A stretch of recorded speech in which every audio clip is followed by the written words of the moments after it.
Salam persaudaraan dari Bukit Sandar Matahari Ledalero. Kami menyapamu semua dalam senandung ucap salam dalam Sang Sabda. Bacaan Injil dan Renungan hari ini, edisi 1 Februari 2024, hari Kamis, Pekan Biasa keempat, disusun dan dibawakan oleh Frater Rifan Yopan, SVD. Selamat mendengarkan.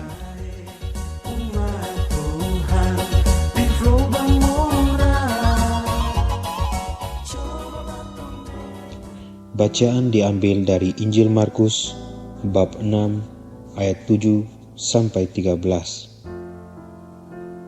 Sekali peristiwa, Yesus memanggil ke-12 murid dan mengutus mereka berdua-dua.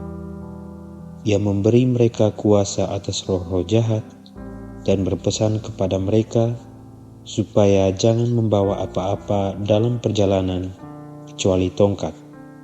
Roti pun tidak boleh dibawa, demikian pula bekal dan uang dalam ikat pinggang. Mereka boleh memakai alas kaki, tapi tidak boleh memakai 2 baju.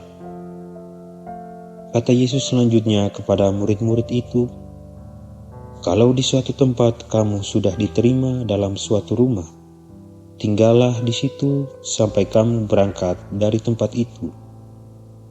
Kalau ada suatu tempat yang tidak mau menerima kamu, dan kalau mereka tidak mau mendengarkan kamu, keluarlah dari situ dan bebaskanlah debu yang di kakimu sebagai peringatan bagi mereka." Lalu pergilah mereka memberitakan bahwa orang harus bertobat. Mereka mengusir banyak setan dan mengoles banyak orang sakit dengan minyak dan menyembuhkan mereka. Demikianlah sabda Tuhan. Terpujilah Kristus.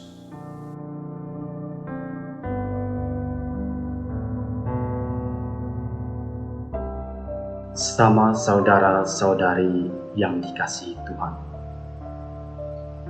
Yesus dalam bacaan Injil yang kita dengar bersama pada hari ini mengajarkan tentang bagaimana menjadi seorang pelayan sejati. Konsep pelayan Yesus terletak pada teladan pelayanannya. Yesus memanggil para muridnya untuk memberikan tugas pelayanan kepada semua orang. Mereka dipanggil secara pribadi, tetapi diutus berdua-dua. Dalam ladang pelayanan, mereka diperlengkapi dengan kuasa Allah untuk mengalahkan roh jahat. Selain itu, pelayan tidak boleh mengandalkan hal-hal lahiriah. Mereka dapat membawa tongkat sebagai lambang pelayanan yang tidak mudah. Mereka hanya boleh memakai sandal, sesuatu yang ringan untuk perjalanan jauh dan tanpa menambah beban. Kalau pelayanan mereka diterima, itu karena kabar baik yang diberitakan.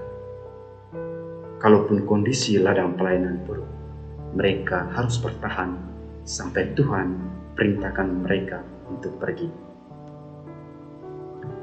Andai kata mereka gagal membawa jiwa maupun ditolak, maka mereka sebaiknya meresponnya dari sudut pandang Tuhan dan bukan dari kekecewaan pribadi. Cara mengebaskan debu mengikuti tradisi Yahudi Ortodoks yang menunjukkan bahwa tanah atau orang tersebut bukanlah umat Tuhan. Pelayan Tuhan harus memberi tanggapan panggilan dengan pergi dan memberitakan pertobatan. Mereka wajib mengusir roh-roh jahat. Pengolesan minyak dapat menjadi simbol penyertaan Roh Kudus. Meski secara fisik Tuhan dapat memberi kesembuhan kepada pribadi-pribadi yang membutuhkan tanda dari Tuhan. Sama saudara-saudari yang dikasihi Tuhan, setiap pelayan harus memiliki panggilan yang jelas. Pelayanan juga membutuhkan rekan kerja, dan dukungan dari orang lain. Itulah sebabnya Yesus mengutus para murid berdua-dua, bukan sendiri-sendiri.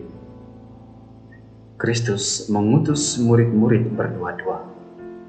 Mereka pergi berdua-dua ke suatu tempat, supaya dari mulut dua saksi setiap perkataan dapat diteguhkan, dan supaya mereka dapat saling menemani satu sama lain ketika mereka berada di tengah-tengah orang asing, dan bisa saling menguatkan tangan dan mendorong semangat satu dengan yang lain, bisa saling menolong jika ada sesuatu yang salah, dan tetap saling menjaga satu sama lain.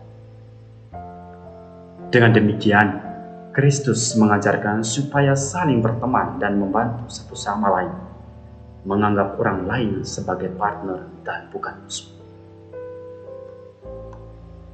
Keterbatasan dan kesulitan yang dihadapi dalam pelayanan, pelayan hendaknya merendahkan diri dan mengandalkan Tuhan. Banyak pelayan berharap pelayanan mereka berhasil karena memenangkan banyak jiwa. Tetapi pelayan diajar untuk merendahkan hati bahkan diri mereka. Yang diutamakan dalam pelayanan ialah bukan kecakapan pribadi, melainkan isi berita keselamatan yang membawa pertobatan atas dosa. Saat melayani Tuhan, lakukanlah dengan cara Tuhan.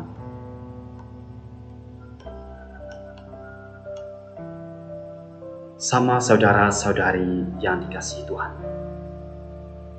Yesus mengingatkan para muridnya supaya jangan membawa apa-apa dalam perjalanan mereka kecuali tongkat. Mereka boleh memakai sandal dan tidak boleh membawa dua baju. Dalam konteks zaman sekarang, perintah Yesus ini tidak masuk akal, karena dari waktu saja sampai makan minum, penginapan, dan lain sebagainya, semuanya membutuhkan uang. Artinya, tanpa uang, kita tidak dapat memenuhi kebutuhan jasmani kita. Akan tetapi, maksud dari Yesus sebenarnya adalah agar murid-murid dan juga kita untuk tidak meletakkan kebahagiaan pada benda atau sesuatu yang kita miliki atau kita pakai. Dalam kenyataannya, ada banyak orang mendasarkan kebahagiaan mereka pada suatu barang atau benda. Ketika barang atau benda itu hilang pula kebahagiaan dalam hidup mereka. Misalnya, seseorang yang HP-nya rusak, yang menjadi orang yang murung, sedih, dan kehilangan semangat hidup. Yesus mengajarkan murid-murid dan juga kepada kita untuk meletakkan kebahagiaan dan menyandarkan harapan pada Dia, karena Dia tidak akan pernah mengkhianati kita. Dia adalah sumber kebahagiaan yang kekal dan sumber damai yang abadi. Ketika kita menggantungkan harapan pada Yesus, kita akan memperoleh damai dan sukacita yang tak ternilai dan tak terbatas. Menjadi seorang pelayan, baik itu sebagai imam, biarawan-biarawati, maupun sebagai pelayan masyarakat dan keluarga, harus berani menanggalkan keinginan pribadi atau ego dalam diri dan menerima kehadiran orang lain, supaya kita dapat menjalankan dan menyelesaikan tugas kita yang pada saatnya akan mendatangkan kesejahteraan dan sukacita bagi orang banyak. Amin. Hei bersaudara, umat Tuhan di lubang murah. Sahabat-sahabat pencinta Sang Sabda, kita baru saja mendengar bacaan Injil dan renungan edisi hari ini. Sampai jumpa kembali pada edisi berikut. Terima kasih kepada Divisi Kerohanian website Seminari Tinggi Santo Paulus Ledalero. Semoga Sang Sabda menjiwai seluruh pengalaman hidup kita hari ini. Tuhan memberkati kita sekalian. Amin. Dalam satu hati, di dalam kasih Yesus.